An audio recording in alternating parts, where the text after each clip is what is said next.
Hello everyone, Silent here and welcome back to another Bedrock Edition tutorial. Today I'll be showing you how to build a very simple, very cheap, and extremely easy to build witch farm in your Bedrock Edition worlds. If you know witch farms on Bedrock Edition, you know that they are so dead simple. You can build them in less than 10 minutes flat. This version is even simpler than most other farms on Bedrock Edition. You don't need to spawn proof a single block in the area. You AFK up in the sky, and you literally just have one Trident killer to kill all the witches automatically for you.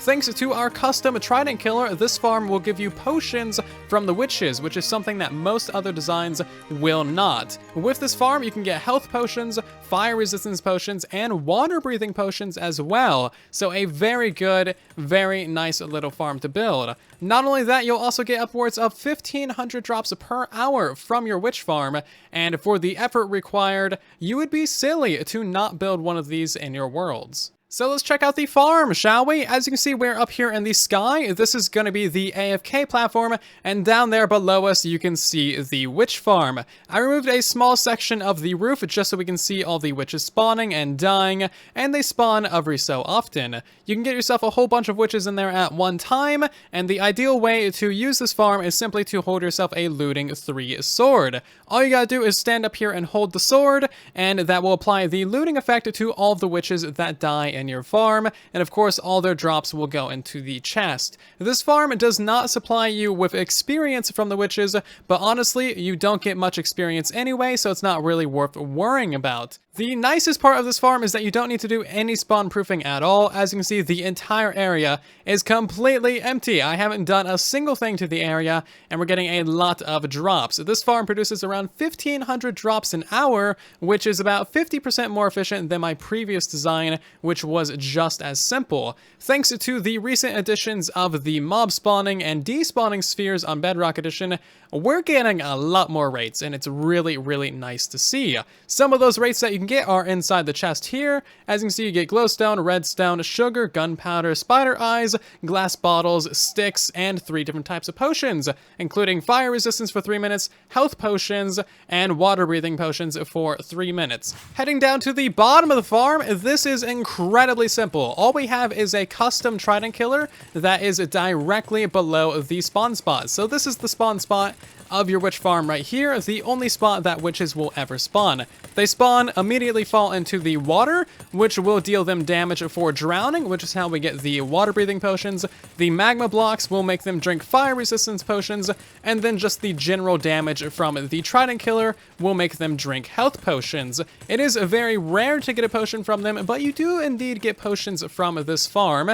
There's really nothing else done to the entirety of the witch hut. It's just that one simple Trident killer, and then of course all of your drops go into the chest down here. There's really not too much more to say about this farm besides that our AFK platform is as high as it possibly can be. As you can see, even if we just jump the witches in the kill chamber, we'll actually despawn instantly. So that is how we are avoiding lighting up or spawn proofing anything in the area. We are as high as we possibly can be, and of course the only thing that can spawn down there near the ground is witches and absolutely nothing else. So you don't need a single torch for this build. You don't need to mine away any of the ground or light up any swamps or drain any water or light any caves or do anything painful. You literally just build the farm, go up into the air, and profit. This tutorial is part of my advent calendar for December of 2020. Every single day in December, I'm releasing a brand new tutorial on the channel for you guys to enjoy,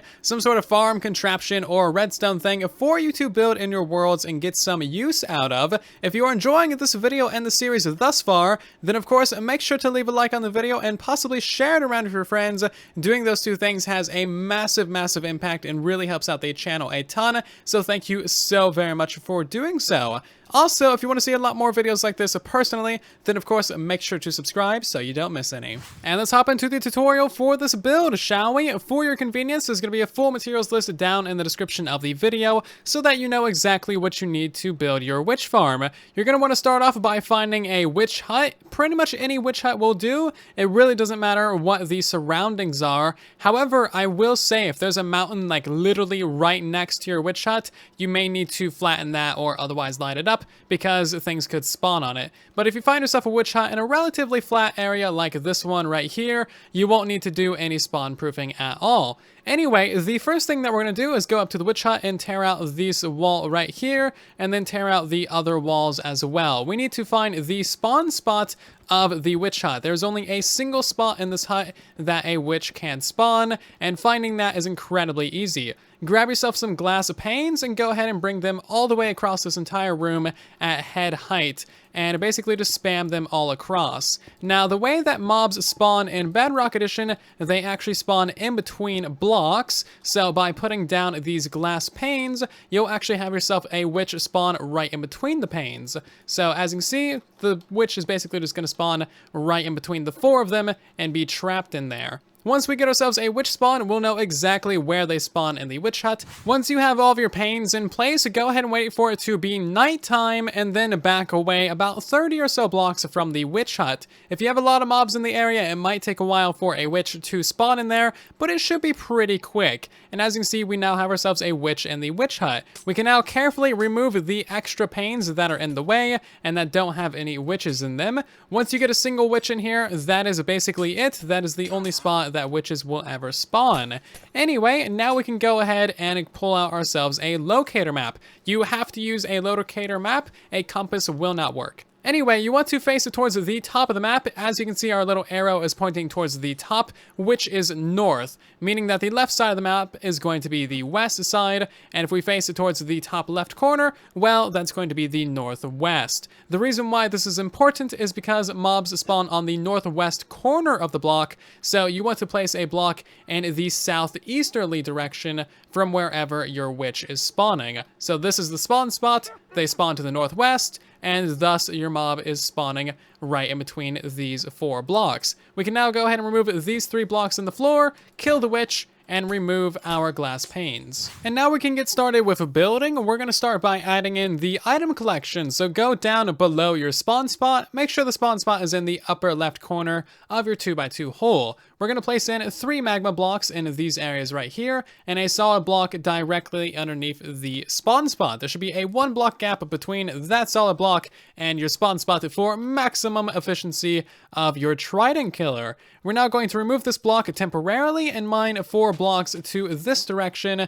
Place down yourself a double chest or any form of storage that you like. We're now going to place 2 hoppers going into that double chest like so, and then some solid blocks surrounding the other sides of this Trident killer in all of these locations. Go ahead and grab yourself a rail and then push in yourself a hopper minecart into this block right here. Make sure it's all the way in there. Place in a magma block right there, and then a piston facing forwards like so. Power that piston to push that magma block in there, and then fill in this area with 2 more solid blocks. And now we're going to move to the upper part of the Trident killer. You'll likely want to remove some of these blocks just for ease of building at the moment. Anyway, now go ahead and place in 4 pistons in each of these directions like so. You want these to be facing different directions, that way the Trident in the middle gets pushed around in a circle. Go ahead and fill in solid blocks in each corner of the Trident killer, that way no items or witches escape the build by glitching out. And now where you need to place in some stairs next to each one of the pistons. These stairs will be waterlogged later, and now we need to remove these 4 blocks in the corner areas just so we can place in our redstone.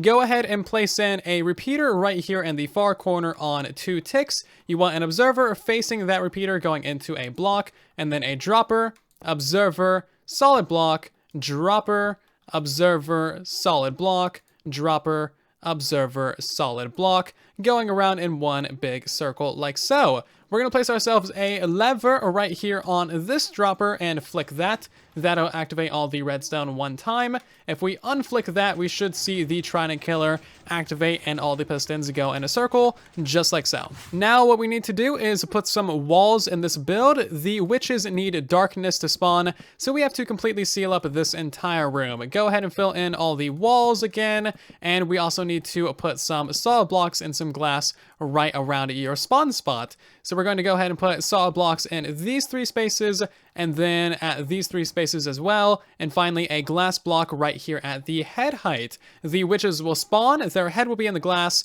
and this will actually push them to the side. That way they immediately fall into the Trident killer. We're going to put some slabs in these back areas to prevent things from spawning. Solid blocks right there, slabs above all of those, and then of course more solid blocks here and more slabs, and finally just fill in this entire front wall with some solid blocks. You will also want to put slabs above the roof as well, because spiders and other random things can spawn on your roof. So we're just going to prevent all of them from spawning real quick, and that's pretty much all there is to it. Don't forget the front porch, of course. You want 6 slabs there. And before we forget, we need to fill in the entire inside of the Trident killer with water sources. Before we do that, we're going to place a button on the back side of each one of your pistons. We're going to be waterlogging the piston, so you don't want the water spilling out the back side of that piston and flooding everything outside. You're never going to be pressing these buttons, but it does keep the water from flooding outside of your Trident killer. Anyway, now go on to the inside. We want to mine down these 2 blocks right here. That way we have somewhere safe to stand.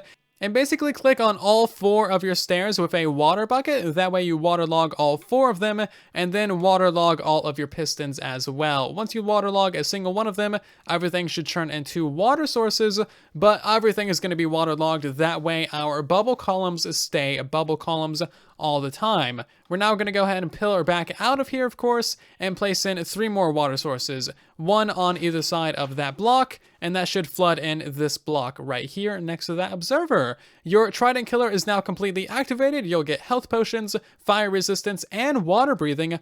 And the final thing to do is get yourself an AFK platform installed. So go to your front porch and get the Y level of that. This is at Y level 66, and we need to go 40 blocks up into the air. So that's going to take us up to Y 106 for our AFK platform. You want to go directly above your spawn spot. So this is where our spawn spot is. We're going to go all the way up to Y 106 and build ourselves a small AFK platform. So we're up here at Y 106. And you should be standing exactly 40 blocks above your AFK spot. You can make this platform as large as you like, but make sure you AFK directly above the spawn spot. And of course, you'll also want to put some solid blocks above your head as well. Solid blocks anywhere above your head will prevent phantoms from spawning and of course attacking you and killing you while you are AFK. Of course, if you're gonna do like, solid blocks, make sure you go ahead and spawn proof that as well. Anyway, you now have yourself an AFK platform installed. The final thing to do is arm your farm. So grab yourself some Impaling 5 Tridents. These are going to do the maximum amount of damage to your witches since your witches are standing in water. The Impaling Trident does more damage to mobs in water. So all you really need to do is throw 1 of these in there. You can throw multiple if you feel like it, but it's not really going to do that much for your farm. Anyway, we can now go ahead and turn on the Trident killer, hold yourself a looting sword, and then go up to your AFK platform. You'll start getting witches to spawn, and that's basically all there is to it. We can spawn in a couple witches right now just to demonstrate this. If we hold ourselves a looting sword, any sword, as you can see, this is a wooden sword with looting 3 on it, it's still going to apply the looting effect to it. Now, if you have any questions at all about Trident killers or how they function, you can check out my Trident killer tutorial, linked basically everywhere, and that tutorial will demonstrate all of the mechanics of Trident killers for your convenience. And after just a couple minutes of using the farm, as you can see, we've gotten the 3 main potion types. We got water breathing, fire resistance, and health potions as well, not to mention all of the other standard witch drops that you get from witches. If you have any questions, comments, or concerns about today's witch farm tutorial, then of course let me know in the comment section down below. I'm always trying to help you guys out as best as I possibly can. If you did enjoy this video, then of course make sure to leave a like and possibly share it around with your friends. Doing those 2 things has a massive impact. Thank you so much for doing that. Also, if you're new here and you'd like to see a lot more tutorials like this in the future, then consider subscribing so you don't miss any of them. I got a lot more on the way for you to enjoy. Otherwise, I'll see you guys down in the comment section and in the next one. Thank you so much for watching, and then there was silence.